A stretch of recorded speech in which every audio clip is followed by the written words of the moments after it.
If any of you guys would like to come down here, feel free for a better view.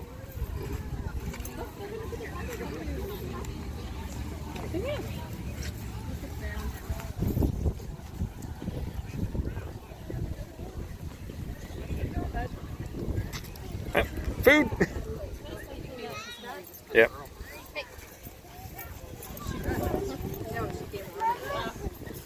All right, I'm going to get started. Welcome everyone. Everyone hear me all right? All right, perfect. My name is Bradley. I am one of the carnivore keepers here at Tanganyika. Behind me right here are the two stars of our show. Right here on the right, we have Gilbert. He is our male. And on the left, we have Sky. She is our female. They are a breeding pair of white Bengal tigers, which is kind of why they are together right now. We are hoping for some cubs. We could possibly see them as early as early August right now. So the tiger gestation period is only about 100 days, so just over 3 months with them. Typically for large cats, pretty much standard is 3 months. Tigers, it's just a little bit longer than the rest of them because they are the largest members of the large cat family. It takes a little bit longer to cook for them. The main reason we do this training with them is for veterinary purposes. So who wants to yell out some numbers of how much you think Gilbert weighs? 500 is pretty dang close. So Gilbert's right around 450 to 500, somewhere in that area. Less than that. He's about 450. So that's a little bit bigger than some of the cats you guys might have at home as pets. At least I hope so. Sky, she's about 350, but with that being said, these two do not like to vet any more than your cats at home. So it's much easier to have an animal of their size show us different parts of their body, like their paws, their stomachs, or their tails. That way we can kind of assess their health that way and treat them that way if we can, without having to put them under or knock them down, which would be very, very scary for them and for us. So it's much, much easier to do these training exercises with them. Another reason it kind of builds a relationship between us and the cats. So, with that being said, I will go ahead and get started with their training. If anyone has any questions, I just ask that you hold them till I am done. And if anyone else can keep their feet on the ground during this, we don't want anyone to fall by the tigers on accident. So, ready? Robert, you start, Jay.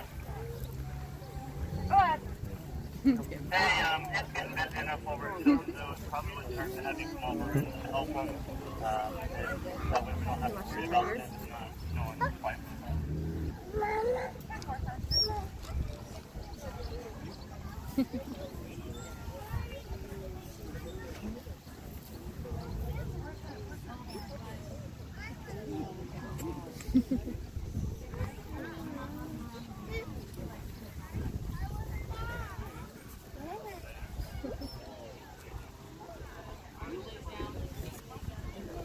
What are you doing?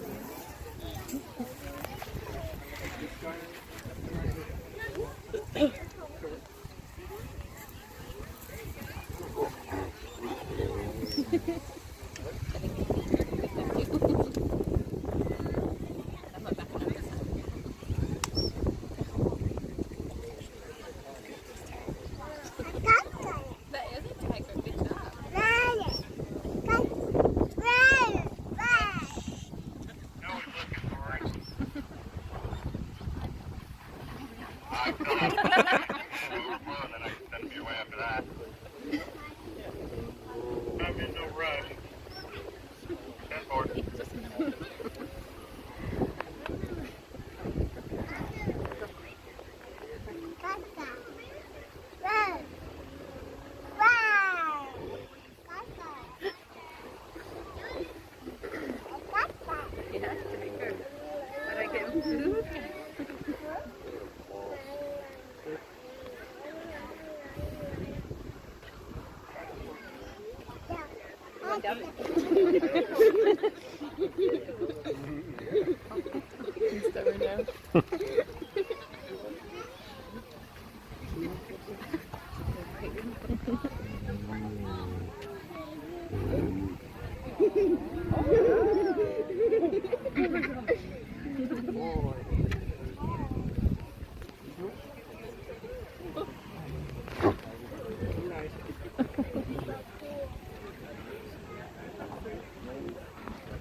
of applause. Good job. Alrighty. Who has questions? Right away, first. So it kind of depends on the behavior that we're working with. So a paw is a much easier behavior to get them to do as opposed to sitting with both ones up or standing. So the paws took about a week and a half, but standing took about 4 weeks or so. So it kind of depends. Some of you may have heard the whistle blowing during this. So the overall training process that we're using is called operant conditioning. Hey, don't eat the chairs. You can use it for your dogs, your cats, your kids, pretty much anything. Basically, there's 3 simple steps. You have step 1, which is your cue, which in my case was the hand signals. Step 2, which is the whistle, it's called a bridge. Basically what it does is it bridges steps 1 and 3, which step 3 is the tasty treat. So when the animal, I ask it for a specific behavior, when they do it, I blow the whistle the moment they do it. That way it captures that behavior and they kind of learn, hey, he did this, I got food. That's kind of how animals, one of the most popular ways that we use to teach them. So, question? Other questions? That was just like steak, so beef. Yeah. They are not picky. They eat primarily a beef diet, but they will eat deer, chicken, poultry, pretty much anything. So if any of you are hunters or know people that are and have too much meat on their hands, you can donate it to us and we'll take it to some of our cats and other carnivores. So tigers will never eat zebras because tigers are from Asia. Zebras live in Africa. So they would never even see a zebra. Their favorite thing in the wild are deer called sambar. What's the average lifespan? So, real quick, Gilbert's 14, Sky's 11. So that's kind of like middle ages for a captive tiger. So on average, 16 to 20 or so.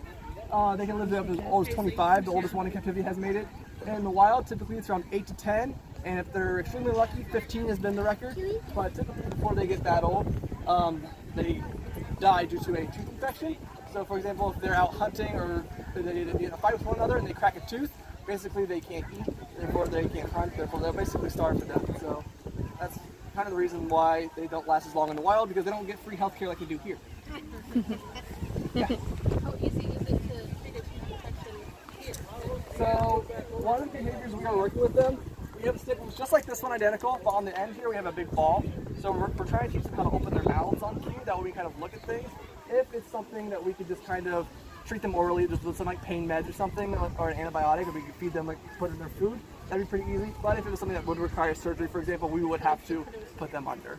Exactly. Where do you store them? Do you pick up? So at nighttime, you see those black doors over along there. They go inside at night. That way they're safer in there from like storms and whatnot. So, and they have a nice little backyard where they can go out if they would like to. But this is kind of where they hang out. This little general vicinity. How tall do they stretch up? So nose the tip of Gilbert's tail. He's about 10 feet long. So when he's up on his hind legs, I'm about 6 feet. So he's probably standing around 9, 10, close to somewhere in that range. So he's a big boy. They aren't great at vertical jumping. They kind of get a good like 6 to 10 feet or so. They more shine at the horizontal. So they kind of can jump about 30, 35 feet. So probably from me to the moat right there, they could easily make that jump. And that's kind of how they pounce on their prey. So they're very, very muscular, which those muscles also help them swim. Tigers are one of the few big cats that love water, which is kind of why we do have a pool in there. So you'll see Gilbert, once it warms up this summer, he'll be in there all the way up to his neck, completely submerged, just cooling out. 30 feet. That's Sky. Sky doesn't like her paws. Gilbert, he gets right in there. He doesn't mind. Sky's a little bit more of a princess, so she doesn't like to be wet and dirty. That's why she's not whiter than Gilbert. Gilbert also likes to groom her, but she doesn't return the favor.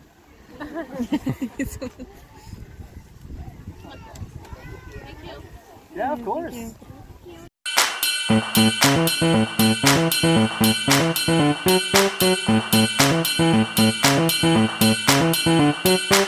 Thank you.